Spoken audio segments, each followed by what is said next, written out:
Imagine moving through life without the need to explain, impress, or announce. Just building, just becoming. In a world addicted to noise, silence has become your greatest weapon. Today, we're diving into 5 powerful, uncomfortable truths grounded in ancient Stoic philosophy that will shift the way you think about privacy, focus, and progress. These aren't your typical motivational sound bites.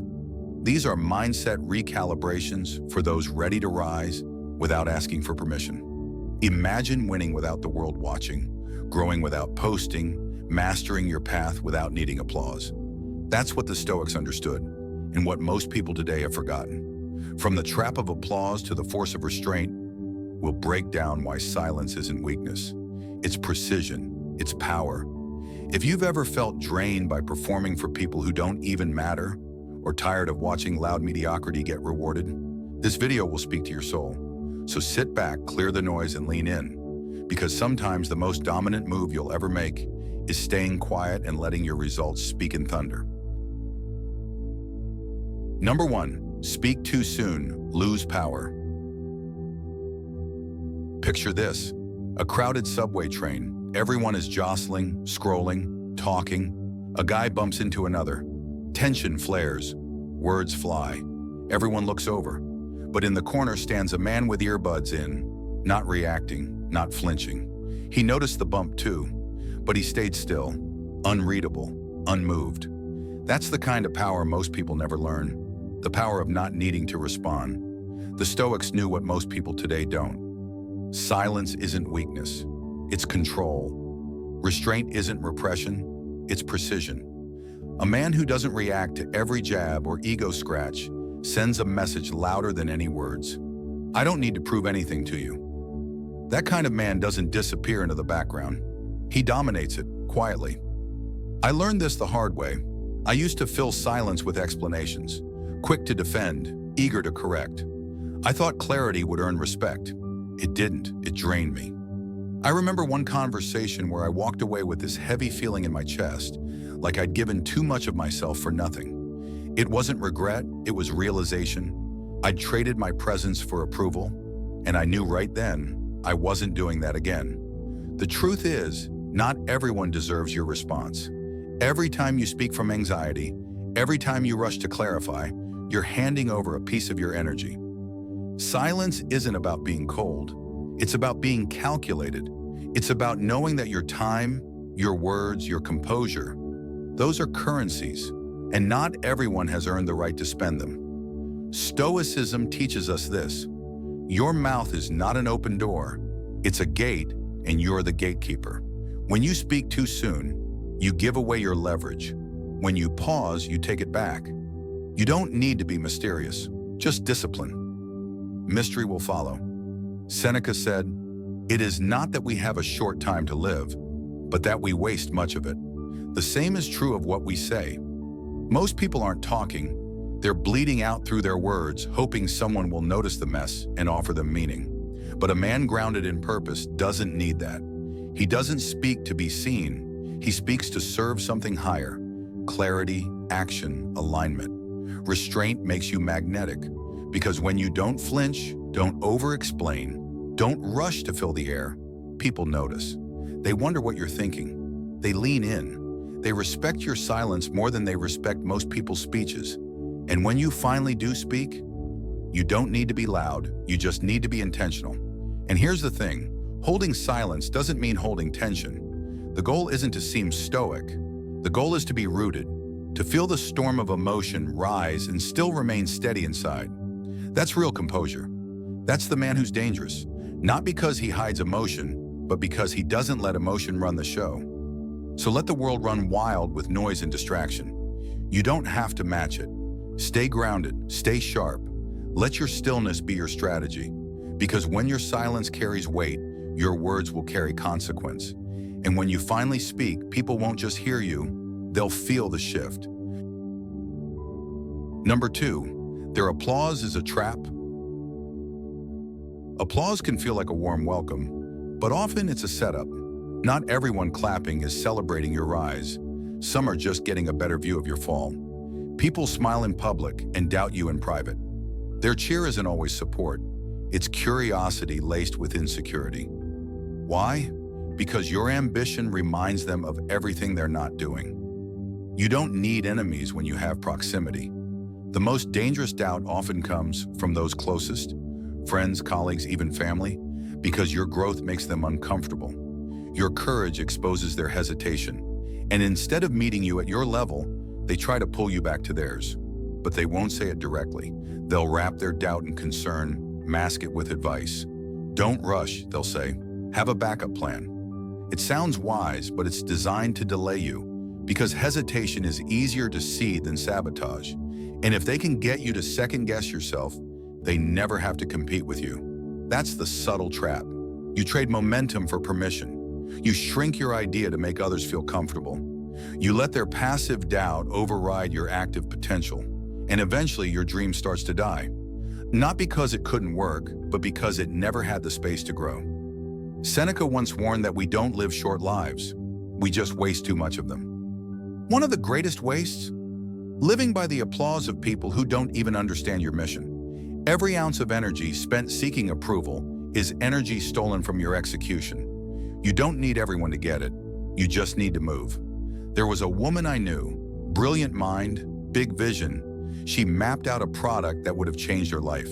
She shared it, expecting excitement. What she got was polite praise, followed by whispers and warnings. The worst part? She listened. She slowed down. She stopped. And someone else brought her idea to life months later. She didn't lose to failure. She lost to hesitation, seeded by people who never intended to see her win. And the pain wasn't just missing the opportunity, it was watching someone else thrive with the blueprint she buried. She didn't fail because the idea was flawed. She failed because she gave weight to the wrong voices. The most dangerous critics are the ones who seem supportive, not because they attack, but because they slow you down without you even noticing. Their silence becomes your second guessing. Their passive resistance becomes your invisible ceiling. But the Stoics didn't wait for anyone's blessing. They lived with purpose, regardless of applause. You must do the same. Guard your ideas like sacred ground. Let your progress speak in data, not promises. Let your silence build pressure. And when you finally move in a way that leaves no room for debate. Let your execution roar in rooms where your intentions were once mocked. Let your success be the storm they didn't see coming. Because the only thing more powerful than proving someone wrong is proving yourself right. Ask yourself, am I living to be remembered by others or to be fulfilled by my own mission? They'll clap for you when it's convenient, when you follow their expectations. But as soon as you step out of line or make a bold move, their applause will fade into silence. Don't rely on the audience for your direction. The real strength lies in creating a vision that doesn't need external validation to grow. Keep moving forward, regardless of their cheers or doubts. The true power comes from staying focused on your journey, whether they applaud or not. Number 3, silence makes you magnetic. We live in a time where constant noise is confused with presence. But real power isn't loud. It's quiet. It doesn't need to prove itself. It makes itself felt in the spaces between words. The kind of silence that holds tension, that demands attention, that makes people lean in rather than look away. If you want to be unforgettable, stop trying to be seen. Pull back, remove yourself from the stage, and let your absence do the talking. The quietest man in the room often commands the most curiosity, not because of what he shares, but because of what he withholds. Many have been fooled into believing that speaking constantly equals relevance. But those who understand depth know that silence often carries more impact than sound. Epictetus didn't need volume. His clarity came from restraint. It wasn't what he said, it was what he chose not to say that gave his words weight. There's power in holding something back. When you don't broadcast your every move, you create space. Space for mystery, for speculation, for influence. In that space, people begin to wonder. And in their wondering, they hand you their attention freely. Unpredictability is a kind of armor. When no one can anticipate your next step, you stop being manageable. You become magnetic. Not because you're trying to confuse, but because you've stepped out of reach. You no longer play their game. You change the board. This isn't about hiding. It's about mastering the moments between action and announcement. In silence, you sharpen, you prepare, and when the time comes to reveal, the impact is sharper, more precise, because it wasn't diluted by noise. I knew someone who lived this principle to perfection. Let's call him Lucian. While others rushed to prove themselves, he vanished into his work. No updates, no previews, no ego. He built with discipline, not desperation. And when he finally emerged, his launch made waves, not because he hyped it, but because it came from a place of quiet force. People were stunned, not just by the result, but by how they never saw it coming. That's the effect of true silence. It doesn't just amplify the moment you speak, it makes that moment unforgettable. And in a world that forgets quickly, that kind of presence is rare. Most don't understand that silence is active. It's a decision, it's a strategy. And if you use it well, it becomes your edge. It's not about staying quiet forever, it's about choosing your moment and making sure when it comes, it lands like a strike, not a whisper. Seneca once reminded us that the most valuable things are already within us. Silence is one of those treasures. It protects your process from premature judgment, it shields your growth from outside noise, and it ensures that your actions are sharper than any promise you could make. So learn to wait, to hold your tongue, to let your work speak louder than your announcements. Your silence is your leverage, your signal to those who understand power when they feel it, not when they hear it. Ask yourself, is your silence coming from insecurity or from the calm of someone who doesn't need to prove anything anymore? The man who cultivates stillness doesn't disappear, he gathers strength. And when he moves, he doesn't just get noticed, he gets remembered. Number 4, announce less, endure more. There's a certain high that comes from voicing your goals. It feels like momentum, like a declaration of intent. But more often than not, those spoken intentions become chains. The moment you make your vision public, you inherit 1,000 eyes, and with them, their expectations, doubts, and premature verdicts. What starts as a courageous act can quietly become a trap. The applause you imagine turns into pressure, and suddenly your process is being watched, measured, critiqued. Not because they care, but because they're curious.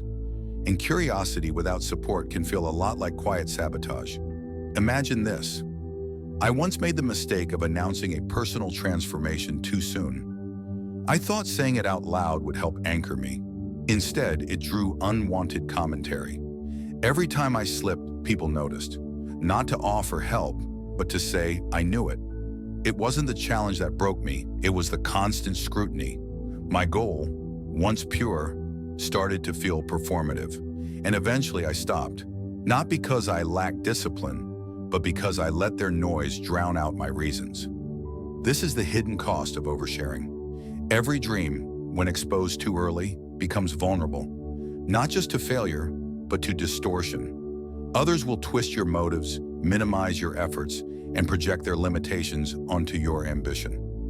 The Stoics taught us to master what we can control, and we cannot control how others receive our intentions. Once your plan leaves your mouth, it enters a world of projection, assumption, and unsolicited opinion. And if you aren't prepared, those external voices become internal doubts. People don't always root for you, they observe you. They wait, they question, they laugh when progress looks slow and fall silent when it starts working. Their attention is not loyalty, it's entertainment. So don't mistake visibility for value. Not everyone watching is watching with good intent. And when they question your steps, your timeline, your progress, it has little to do with you and everything to do with what your discipline exposes in them. You don't need to narrate your journey. You need to walk it, quietly, steadily, unshaken. Because momentum doesn't need marketing, it needs movement.